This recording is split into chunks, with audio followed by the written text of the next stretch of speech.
Well, hey everybody, Captain Dave Schneider. It's a guy's life. How's everybody doing tonight? Listen. I got a special guest tonight. What's up, buddy? Oh my God. Fired the production crew. That was Tavano's phone, ladies and gentlemen. Thanks a lot, Jan. He's a popular dude. Yeah, he's a popular dude. Probably not the only phone that's going to go off during this session, but that's okay. That's okay. I didn't shut mine off, so we're going 50-50 chance. One of you, if this were live, you could call me right now. But this is not live. All right, here we go. Listen, guys. I want to do a really good lake report. Tournament starts tomorrow morning. For all those of you who stay up late enough to look for Captain Dave's lake report, this might be of some value. Yeah, I know it. This might be of some value to you. Here. I have not fished artificials in the last week because I've been shiner fishing every day. But I happen to know somebody that has been fishing almost every day for like the last 4 or 5 days. Notice how ridiculous he looks. Yes. That's what Michiganders look like after 4 or 5 days here in the Florida sun, by the way. That's right. He's on me. He's looking at this thing. He's going, oh my God. I said, I can't fix your face. I cannot color balance you, brah. I can't do it. I look more like Gino right now. Hey, he does. Yeah. We're talking, is it Shaw Grigsby? No. You said I look like Al Linder? That's Al Linder. Al Linder? Al Linder? Al Linder? Hi, Dion Hibden. How you doing? Hello, Dion. Okay. So here's the deal. I've made it very clear. That we've got clean water in the north. Particularly Monkey Box area. This what I call the southern. We won't even go into what John Tavano calls southern. But anyway, what I call if you're going into the Monkey Box from the lake, the left-hand shoreline. What I think is like the southern shoreline. Yeah, or if you come out of Dynamite Pass, that's going to be on the right. It'd be on the right. Still the southern shoreline. Right. Towards Clewiston. Towards the Clewiston side. There's clean water there, guys. And in fact, let's start right there. Scott, I know that you were up there at least a couple of days while I was shiner fishing. Yeah. I started the first day actually down south. I started down in South Bay and was looking at a lot of stuff down there, East Wall, South Bay, Boy Scout Cut, and some of the grass beds out there on the first day I was here. And then decided to go up in the Monkey Box and in Harney Pond. And, it was kind of funny because I just went in there, never been there in my life, okay? And I actually went to where Dave went to the first spot that morning. I was there and then he pulled in a little bit after I was.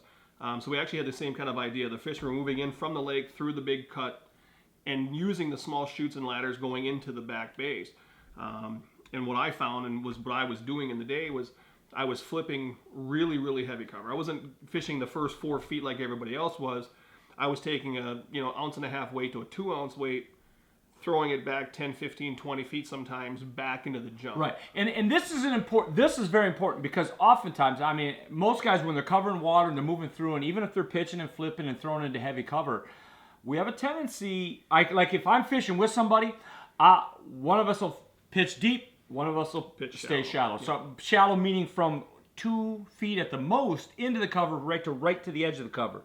But what Scott's saying is were you going back and forth or did you just automatically start deep? Well, because there was a couple boats already in the area and I was just watching them how they were fishing and they were just fishing the first couple of feet of the drop. And you didn't see them catch fish. No, and so I was spending a lot more time fishing a lot deeper into the grass. Little open spots in the reed heads, but mostly, truthfully, what I found a pattern, and that worked on both sides of the lake, was I was fishing where the wind-blown hyacinths are actually blown up into the reed heads, and that's where I was catching the larger fish. I was hooking, I had a big fish hooked every day. One day I had 3 big fish hooked. One day I had 2 big fish hooked. Today was the first day that I never had anything, over 6 pounds hooked. Right. Now I'm going to interrupt just for a minute here. I want to really point out one thing that Scott said that I think is really paramount. Oftentimes we get on a lake and where do I go? It all looks the same. If you start working a weed line, first of all, don't be afraid to follow somebody down a weed line. No. Don't be afraid to follow somebody down a weed line because you can always follow behind somebody. And the interesting thing that Scott said is he was watching not only their presentation, but also specifically where they were presenting it. And so it was almost like fishing with the guy. He knew that guy was fishing shallow or close. He decided to fish long and got your bites. Now, one of the things about fishing a wind-blown hyacinth patch is it can be pretty challenging to get your bait through there. Yeah, and that's one thing that I was watching the other guys do. A lot of guys were just doing the real nice soft pitches and flips, kind of looking for the open spots. I'm a skyer, man. If it's that thick, I'm throwing a 2 ounce weight just like I'm casting up in the air and then pulling it down as it heats the apex, and it punches right through that hyacinth. And, you know, it would go down to the bottom. I would let it sit there for a second, let the fish calm down, pick it up, drop it, let it sit there, pick it up, drop it a second time, and then move on. And most of my hits the first couple days were on that second pump. You'd pick it up and you'd drop it, and sometimes it wouldn't even hit the bottom. They would just grab it. One of the things I'm preaching all the time to people that come here too is I say you cannot jerk. Now, when you're saying pick it up, you were talking about gently, right? Yeah, I'm only talking very gently, maybe 6 inches off the bottom, and dropping it back down. And I was really fishing 2 different types of lures. I was fishing one that was more streamlined, which is going to be like I was throwing a Strike King rodent. Right. Hold that up. But any of these type beaver style baits will work. I just happen to use Strike King a lot. Yeah, and this is Scott. And we actually gave some of these away in our giveaway. Yeah, actually, and courtesy of Scott. Yep, and actually the watermelon meat was probably going to be my number 2. Watermelon meat. Oh, it's a beautiful color. But then also, I mean, truthfully, I ran out of Falcon Lake craw. I actually looked around in a couple stores this weekend. I mean, they have every single color but Falcon Lake craw down here at the thing. So I actually had to tear my boat and truck apart. I found 2 bags today to give to somebody that's fishing the tournament tomorrow. Oh, well, that was cool. And then I was throwing that, and then also when I was in a little bit more sparse area where I could actually not throw it through the stuff, but actually fish the reed heads, I was throwing a structure bug. It's got a little bit more action to it. It's got 4 legs on it. Give you a lot more vibration in the open water type of stuff. And also when I was in a little bit dirtier water down in South Bay and on the eastern wall where it was a little bit deeper, I was catching more fish on this, on east wall. So, and it's a very basic premise, all right? More appendages, better in more open areas, it creates more vibration, increases the strike zone a little bit, just because by virtue of the fact that it has a bigger footprint, all right? Less appendages, more streamlined, will come through the grass and through the heavy stuff.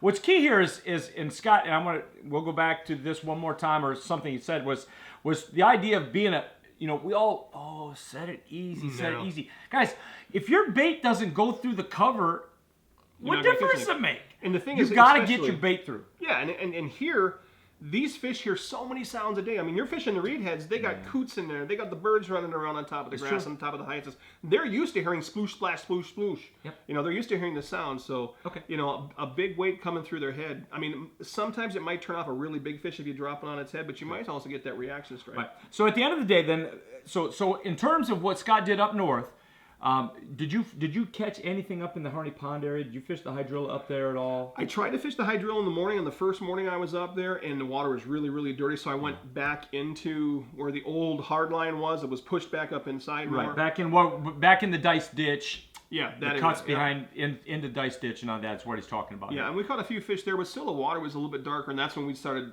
to go out and get down to the monkey box and look for some cleaner water. And there's cleaner water there. Now, the further you go back in, the cleaner it gets. I will add to this, and I will tell you that the first few days that I was fishing shiners there, I had that classic fish coming through the cuts, fish coming through the passes in that outside hard line. And then there's a whole bunch of water in behind that stuff. And every time you had a little boat cut or a man, just a boat cut, I was fishing my shiners there. By the last day that I was there was almost no fish coming through those cuts anymore.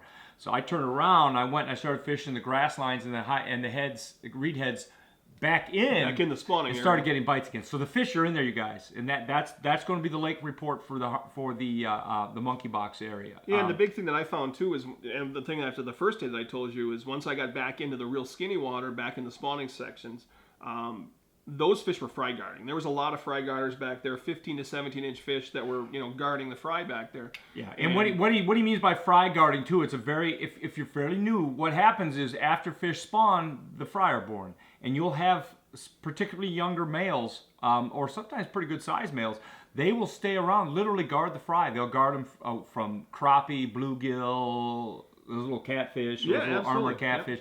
Whatever it is, they're going to guard them a little bit. So they tend to be a pretty easy catch. You pitch a bait in and bam, you get them. If you're around a spot that's spitting up them little tiny fry, there's a male in the area usually pretty close. Right.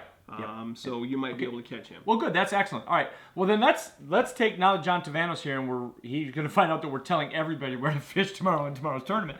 Let's move south. Today I know that you were fishing down south. One other thing too, guys, you have to fish slowly. I said in a video here the other day, I said, when you go into these environments looking for fish, you need to have when it comes to flipping, you need to have a half ounce, you need to have a 1 ounce, and you need to have a 2 to 2.5 ounce flipping rig, and those are incredibly important. And there goes John. He's probably going to put that in his pocket and take it with him in the morning. But then the other thing you have to, he doesn't even know where the camera is. He's just holding the shite up. He does. Oh, he found it. There he is. But the other thing is I like a tricksy shark. I like a horny toad. I like maybe a hollow body frog, and a swim bait. Those are the things that. Oh yeah, he's just there. We go outdoor. Hey. Say hey to Mike Krause, all right? What's up, Mike? What's up, Mike? We're stopping in tomorrow. Chris, you're fishing, so. Anyway, I'm like ADHD here extraordinaire. I'm starting to Squirrel. Yeah, that's good. But anyway, and move around. Use those fast-moving baits to see some action. Then slow down. Yeah, dink and dunk. And if you get around them, man, you'll catch them. All right. Down in the south now. Yep. Where'd you spend your time down there? Actually, I found the most concentration of fish, Boy Scout Cut, and then obviously East Wall. But actually, from Boy Scout Cut, almost 3/4 of the way to the lake, you still had some pretty clean water. Right. But we're talking about a huge area, you guys. Yeah, this is a half a mile to a mile long. But once you got out in the hay fields towards the lake, the water was really dirty, and there was fish there. There's fish moving around, but they weren't in the mood to eat. Okay. But you caught fish up there today. Yeah, but it was all dinking and dunking, like you said. When he says dinking and dunking, he means taking his time and pitching and dropping. I mean, you're talking. I was talking to John about this earlier, that I would cover, let's say, something about the size of this kitchen here. You'd have a wind blowing pushed in. I would take 30 casts into that thing. Right. And 15, 20 casts in, you'd get your bite. Throw one of those big reed heads, and it would take you a lot of different times to get the fish to bite. So it was slow. It was slow. You'd work 100 yards of shoreline, it would take you an hour. John, you can chime in here. Do you feel like tomorrow's going to be like a 5-bite thing for somebody, or is somebody going to cash a check with 15 pounds? What do you think it's going to be like tomorrow? I think it's going to. I mean, there's going to be somebody. There's only 63 boats in this tournament. Okay. But it'll probably still be 20 pounds to win it, but you're going to have an expanded field. It's going to go 20. 18, 15, and you're going to have a bunch pound, of 10, yeah. 10, I think you're probably going to see a lot of 8 to 10 pound limits. But there'll be a lot of limits tomorrow. I don't think a lot of boats are going to go without fish tomorrow. Would you agree with that? Because the artificial bite's not been bad. I mean, if you get out and put in the effort, I mean, it's not been bad. The winds today that we had, the 15 to 25 mile an hour winds, dirtied up a lot of areas that were clean. Interesting. So should guys be? If they found fish today, they come back and that water's dirty tomorrow. Oh, okay. Yeah. All right. So wind's gonna be coming out of the north tomorrow. Northwest. And we got 63 degrees in the morning, right? Yes. So guys, it could be. Listen, you better pray to God the sun comes out. That's all I'm gonna say. If the sun comes out, you nuzzle up. You get yourself up into whatever junk you can find, and you start boom, boom. And if you had fish. And that water, and that, even if the water dirties up a little bit, if you had fish, you go back there and you can't find them, I'd say look to the heaviest cover, right? Heaviest cover you can find. Find the heaviest cover, yeah, and that's going to be a deal. Listen, guys, hey, Scott, thanks, man. Oh, absolutely. And John, thanks for being. Thanks, Scott. Hey, Hey, Scott. Absolutely. Yeah, if I was fishing tomorrow, I'd be in South Bay. South Bay? But, okay. But you never know. I don't think the biggest bites are down there. Personally, I'm going to go the other way. I'd go north. Yeah. I think you're probably going to have a bigger There's some big bite bites up there. If you're going to go up there and swing for the fences and get 5 bites and try and win the tournament, I personally, I'd go north. But you're looking at the guy who hasn't been fishing artificials in 7 days too. So. Or you do like I do. Get up in the morning, flip a quarter. If it's tails, you go south. If it's heads, you go north. And that's as scientific as it is. And that's you fish by the seat of your pants and just. You look back and go, oh, that was a bad decision, or ooh, that was a really good decision. Hey, we did that in the Roland Martin tournament. We certainly did. And we cast a check. Yeah, we certainly did. You're absolutely right about that. So, listen, guys, be safe. Tournament time. Be smart. We're going to have some wind. Understand your equipment. Make sure guys, do everything right. If you're running a boat, make the right decisions. Everybody is counting on you. Everyone's families are counting on you guys. Make the right choices. Stay out of the big water if it's too much. You can get anywhere on this lake pretty much through the rim canals. You run around, it might take you an extra 20 minutes or it might take you an extra half hour. Heck, guys, if the wind's blowing, it's going to take longer than that to run in the chop anyway. But you're going to get there. Yep. And so let's be smart and let's all have a great day on the water tomorrow, right? Guys, if you liked the video, do me a favor, hit that like button. Thanks, Scott. If you oh, by the way, let's not forget, Scott, what's your website, buddy? NorthernHooksetterAdventures.com. It's good, right? It's good. Guys, NorthernHooksetterAdventures.com. Give Scott some love. Scott's going to start vlogging here. How soon? When's your projections, man? What do you think? Probably by May. We're gonna or earlier. And I may even try and get John to come up. We're gonna go up. John's come up to Michigan before and fish, and I really owe him a big fish, and I might just call Scotty in on this deal and get Johnny a big fish. I owe John anyway. Yeah, he does, and we all do. You know, what are you gonna do? I like it when I'd rather owe than have somebody owe. I don't know where I'm going with this. It's lost. Anyway, hit the like button. Share this thing. There you go. There you go. John. Thumbs up, baby. Guys, do your subscriptions, man. I love you guys. It's a Guide's Eye, Captain Dave Schneider. Take care of this boy. And you drive safe, man. He's leaving tomorrow morning. Guys, be well. Go ahead, John. Take us out. Hi, Dave. I just meant shut the camera off.